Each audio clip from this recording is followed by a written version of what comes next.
For every kill you get, I'll give you an ooh. Alright, bet. Ooh. Ooh. Oh my god, that is so adorable. Kick! Please kick! Please kick! I will win game for you! Please kick! Please kick him! Kick him! What the fuck? You mother... You're playing jump on connector when he's pushing you!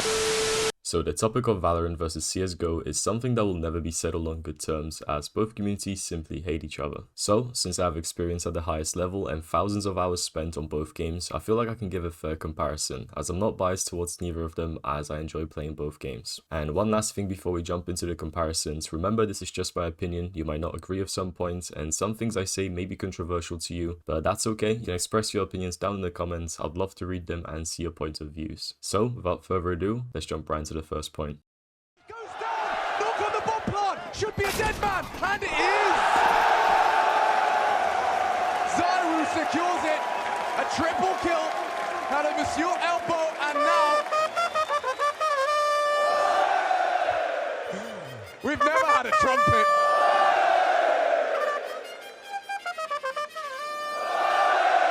Outstanding! Starting off with Esports, this one is pretty straightforward and I'll have to give this point to CSGO without a doubt. CSGO matches just have this football-like atmosphere in the crowd which is just unmatched when it comes to Esports. On the other hand, the Valorant crowd is pretty quiet most of the time unfortunately, and you'll barely ever see anyone even get off their seats, let alone build up any hype atmosphere in the arena. Piece of utility, perfect, the positioning of that crossfire as well. And well, If I made this video a year or two ago, I would have definitely went for Valorant here. This is why I feel like making a video like this is far more accurate and less biased after experiencing both games for at least a few years before making this comparison. Anyway, switching from CSGO to Valorant back then was actually really refreshing. The maps having interesting mechanics such as teleports, ziplines, rotating doors or triple bomb sites was a cool feature I actually really enjoyed. However, after playing Valorant actively for the last 2 years, I lost all the hype and enjoyment I once had for these maps. Nowadays, when I load into a map, it's never, oh yes, it's Haven. It's more like, at least it's not Fracture. There's actually only one map in the map pool that I currently enjoy playing, and it's called Ascent. In CSGO terms, it can be compared to Mirage on the basis of how liked the map is by the community. However, due to the fact that you don't even get to select your map, the odds of me getting Ascent are 1 in 7. And most of the time, because of that, I'm forced to play a map I don't even enjoy playing, and if I want to dodge it, I'm going to lose some of my elo in return. CSGO allowing you to select which maps you want to queue is just far more better than getting a random map selected for you like in Valorant. And it's not even an unpopular opinion, as majority of Valorant players also agree on this. Even though I also got bored of some CSGO maps in the past, I was at least able to bypass that by queuing different maps instead. Eventually, after not playing a certain map for a while, I would come back to it, enjoying it once again. It's the same with Valorant when a map gets removed from the rotation, and despite hating it while it was active, you start missing it, and it's the exact same concept. So all in all, I'll have to give another point to CSGO here. After playing both games for countless hours, I actually prefer the simplicity when it comes to maps. Oh my god, Japanese anime, I love it, I love it. To CSGO players, Valorant is widely known for its cringe e-dating scene and if you haven't played Valorant properly yourself, I wouldn't blame you for thinking that most games look like that. The truth is, these people barely exist. Unless you're playing quick play 24 hours a day on a low elo account, you won't really bump into these people at all. I've personally only ever had one encounter like that, putting their cringe aside and their occasional toxicity and throwing, which happens in pretty much every online game, majority of the games are actually okay, and you can also meet some very chill people in the process. Whereas CSGO is just a hellhole majority of the time. Racism, sexism, toxicity is just part of the game it feels like. On my first ranked game back, my entire team was shouting racist remarks at one another until one of them left the game, leaving us in a 4v5 just 4 rounds in. On top of that, the moment I joined a surfing server to record some footage for this video, I was instantly met with some guy screaming the forbidden word down the mic. This is nothing new to me though, as back when I played CSGO regularly, this would be a common theme in my ranked games, despite having a pretty good trust factor. And I know, you can call me soft on this one, but I personally enjoy playing the game in a normal, friendly environment. When I jump online, I just want to enjoy myself, and I don't want to listen to whining and just shouting racist remarks for no reason. Even though Valorant's community isn't the best, especially in the Immortal rank, it's not remotely as bad as CSGO's is. So for the community aspect, I'll have to give this one to Valorant. Jesus.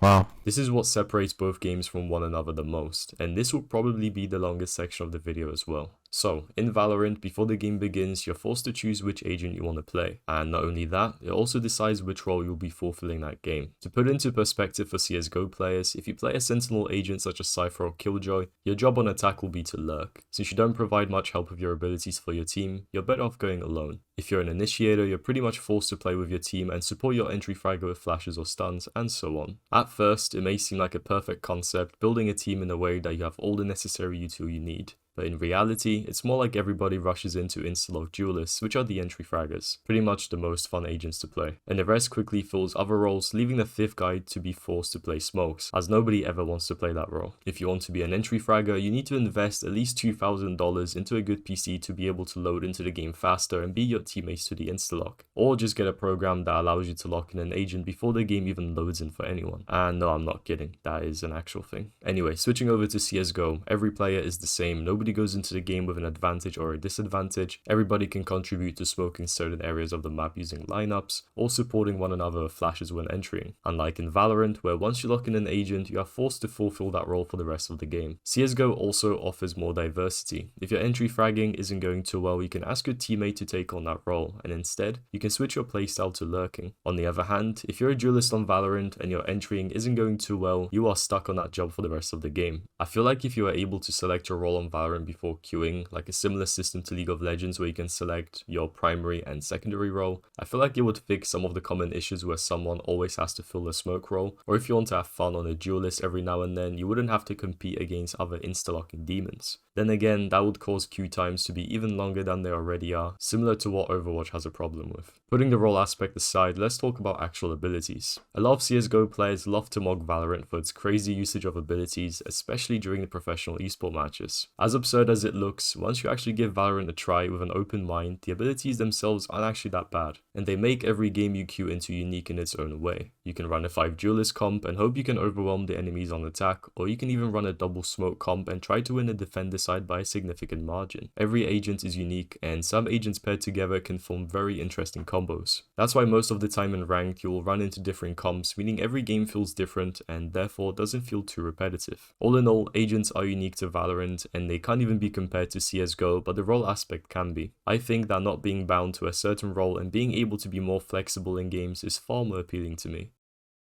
I think this topic isn't really controversial, as a lot of people agree that CSGO rank system just sucks. You don't even know how close or how far away you are from your rank up, and that can also cause a lot of problems. I actually have a short story on this topic that I'll never forget. So back in 2016, my friends and I were on a 15-win streak in Legendary Eagle, and before you say anything, I was pretty much at the top of the leaderboard in every single game. And guess what happened after we lost the next 3 games? Yes, I deranked. I don't know in what world going 15-3 makes you actually negative in hidden elo points, but that's not even the only instance where the rank system made completely no sense. I guess that's just something Overwatch and CSGO have in common. Valorant, on the other hand, has a pretty common rank system to other games where you have the elo gain or loss visible and you know exactly how much RR you're on. The only positive I can think of when it comes to CSGO rank system is that you don't actually know how much the loss hurts your hidden elo. Whereas in Valorant, if you get stomped, you can see a brutal minus 24 RR, which is just painful. Also, another thing that is worth mentioning is the leaderboard once you climb to the top. When I peaked Global Elite on CSGO, it was a cool feeling, don't get me wrong, but then it just felt like I completed the game in a way. Any win after that was just worthless. Also, after doing quick research, there's approximately 250,000 Global Elites in 2023, which for the highest rank in the game just doesn't feel that special. On Valorant, once you reach Immortal, you can start competing for a number next to your name, which represents where you rank in your region. The lowest number you can have right now is 15,000, and right now, in order to be in top 15,000, the game requires you to be in Immortal 2 or above. So all in all, I think that Valorant rank system is just far better than CSGO's, and I'm pretty sure many of you will agree on that too.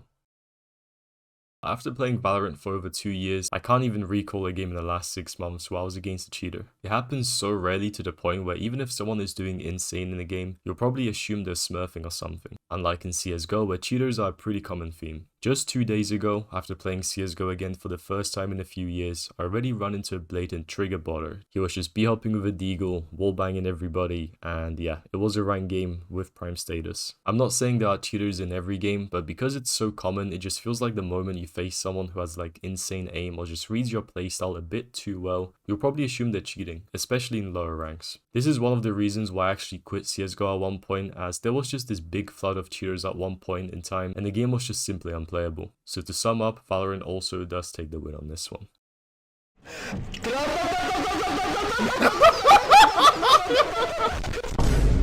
This is probably the most controversial take when it comes to comparing the two games together. In CSGO, all guns have spray patterns that you can practice over and over until you master them, unlike in Valorant, where the spray pattern will not always be identical, but it will always resemble a T-shape at the very least. So in that aspect, CSGO is better. However, when it comes to the hit registration, that's when Valorant takes the edge. On CSGO, it often feels like the bullets go straight through the enemy, and sometimes your shots that are directly on someone's head just don't land at all. Even though Valorant has a first bullet inaccuracy every now and then on the Vandal, which is the equivalent of the AK, the gunplay is still far more precise in general. Moving over to the guns, CSGO's Deagle is far superior to the Sheriff. Being able to one-tap someone no matter how far away you are standing from that person 99% of the time is just great. Unlike in Valorant, where if your enemy is standing over 30 meters away from you, which really isn't far at all, you'll dink them for 145, leaving them on just 5 HP. Another thing that would be cool if Valorant adapted from CSGO is having the Phantom only on defender's side and the Vandal on attackers. Instead, right now you get the option to have both guns, causing the war of which rifle is better. It's not really a big issue, don't get me wrong, but I feel like it would just be a nice change to the game. Moving over to the killstreak sounds, I personally really enjoy them, with most skins having a unique sound that builds up after every kill, leading up to the ace is just really satisfying. On the other hand, on CSGO, if you spray someone down for a smoke, you won't even realize you killed them unless you look up at the kill feed. Not saying it's a bad thing, but I personally just like the sound addition to the kills. And last but not least, counter-strafing requires way more skill in CSGO as it does on Valorant, simply because the moment you click the opposite key, you will immediately stop in place. All in all, I will actually have to stay neutral on this one. I would give CSGO the win here, but the terrible hit reg is what's stopping me from doing so.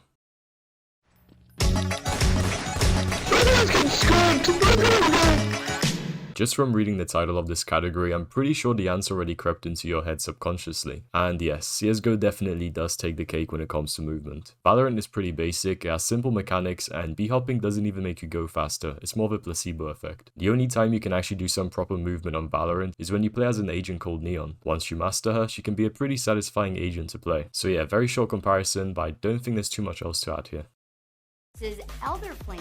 I have to go with the Elder Flame because, I mean, it's just so cool. You literally have a dragon in your hand. The CSGO one, it just looks like a drawing. This topic is also a hot debate between both communities. I mean, I can see where both sides are coming from, simply because Valorant's player base is more casual and not as competitive as CSGO's is. And for a large amount of players, Valorant is also their first FPS they've ever played, meaning they have never even played CS and don't have any knowledge on the skin culture. What I'm trying to say is that for a casual player, having these skins with cool animations and funky designs is just far more appealing at first glance. Now that I got the introduction out the way, let's actually talk about what makes CSGO skins better. In CSGO, when you have a certain skin, that skin comes in 5 different qualities: battle scarred, well worn, field tested, minimal wear, and factory new. However, that's not all. Every skin has a float value which decides which category it falls into. The float value ranges from 0 to 0.99. What this means is that even though you and your friend might have the same skin, because of the float, your skins will actually differ from one another. Unlike in Valorant, where if your friend also has the prime Vandal, you'll have the identical one-to-one product. And I know, you'll probably try to defend that with being able to choose variants on most skins, but there's only 4 options, and most of the time, the other variants are so bad that nobody even uses them. I'm looking at you, Iron. The only thing that can make your gun look unique is having a nice gun buddy. But yeah, it's still not that cool unless you have the Radiant or the Riot gun buddy. But going back to the topic, what I'm trying to say is that CSGO has this uniqueness about skins. And don't even get me started on the patterns of certain skins, such as the case hardened skin line. But going back to Valorant, I'm not going to say that Valorant skins are actually bad, as I honestly really like them too. I feel like some CSGO players have such a negative mindset towards Valorant that they wouldn't even admit a certain skin is awesome even if they like it deep down. But it does feel quite refreshing when it does happen.